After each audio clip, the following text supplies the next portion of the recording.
Hi everyone, Gary Sibbs here, and we are back with our mid-season preview videos, the last few videos for the final day of the festival, and also one at the end for the handicaps. Joined again by Mark and Andrew. Alright boys, how's your weekend been? Good, Gary. Yeah, very good, Gary.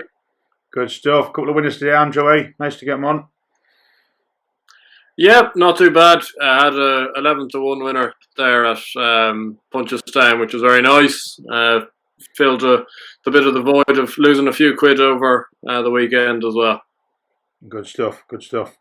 Okay, well, we will get cracked on. We've got a few videos to finish off with today, and we're going to start on Friday with the Triumph and work our way through the main races on Friday. But yeah, as I say, starting with the Triumph, tricky little race to get stuck into, I think, even though we do have a favourite that's been quite impressive. I'll come over to you first, Mark, with this one.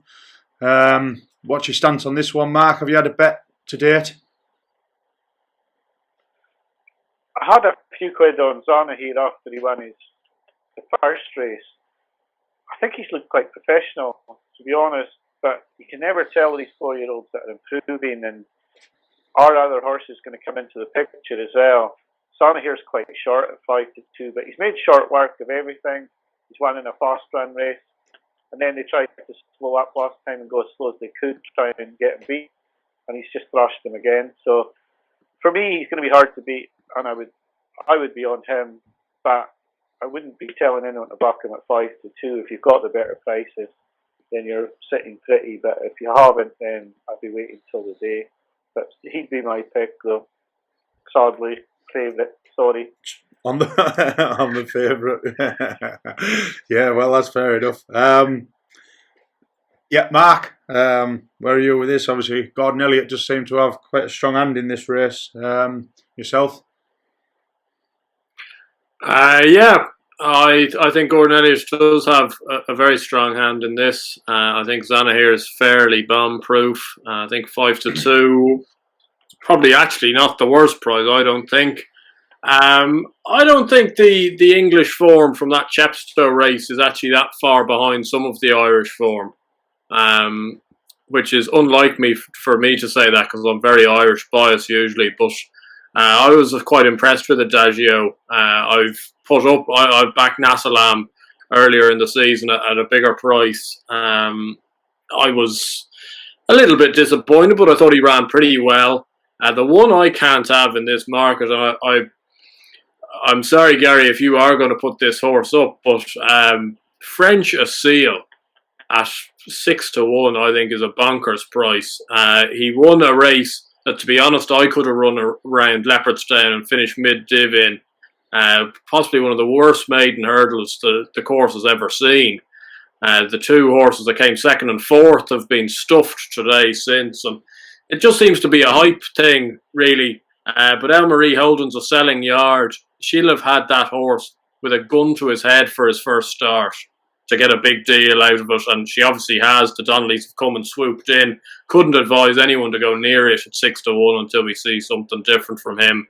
I know he was visually quite impressive, but it was a Mickey Mouse race, and I would say Zana here is a tough favourite to beat. But I'd be keeping hope with Nasalam. And probably with my 20 quid, I'd put a tenner each way on him at 16-1. He might have learned a fair bit from Chepstow, and I think that form's a bit better than people are giving it credit for.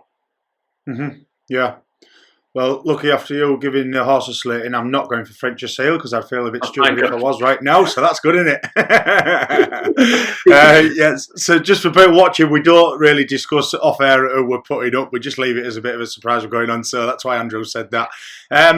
I found this one quite a hard one to get my 20 quid stake on because I certainly won't be putting it on Zana here right now. Although I do think he has been obviously the most impressive to date. French Asile, I agree with quite a bit of what you said. Maybe not quite as harsh on it, but I do think he's still got more to prove. But Gordon Elliott's hand in this, I mean, Quilixlos could be an absolute superstar as well, you know, and we've got to see it again yet. Duffel Coates look decent to date, so he's got a right hand, and I wouldn't really know which his best's going to end up being. Really, I think from what I saw, Quilixilos first time out, yeah, he's got more to prove now because Zanahiyr has done it, but he could easily be as good as Zanahiyr. He fell the last time out, but I think Willie Mullins' Humdor, is it called, that fell the last day. I think he looked fairly impressive. He was certainly gonna hammer the other Elliott horse, that Tiupu, whatever that name is as well. He was certainly going to romp home that day before falling at the last. Bet right now, I would probably take the risk and go with that Humdor each way. For me, I think Quilixilos, it was between him and Quilixilos. I think Quilixilos has just got to come out and do it again. I think a few of these run fairly soon, don't they? I think there's a couple of races coming up for 1 or 2. But yeah, 20 quid right now, I'd go each way at 16 to 1 on Humdor. But it is, it has been a race down the years where a lot of second favourites and third favourites have ran. So I do think that by the time these have won, by the time these have run again and got to the festival, I think we'll have a real good idea. I think they'll all come up against each other, won't they? Or a lot of them will before then. So we'll have a good idea come the festival who really is the best.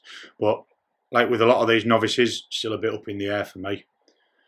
Right, okay. Done with the Triumph fairly quickly, and we'll come back very shortly with the Albert Bartlett. Catch you soon.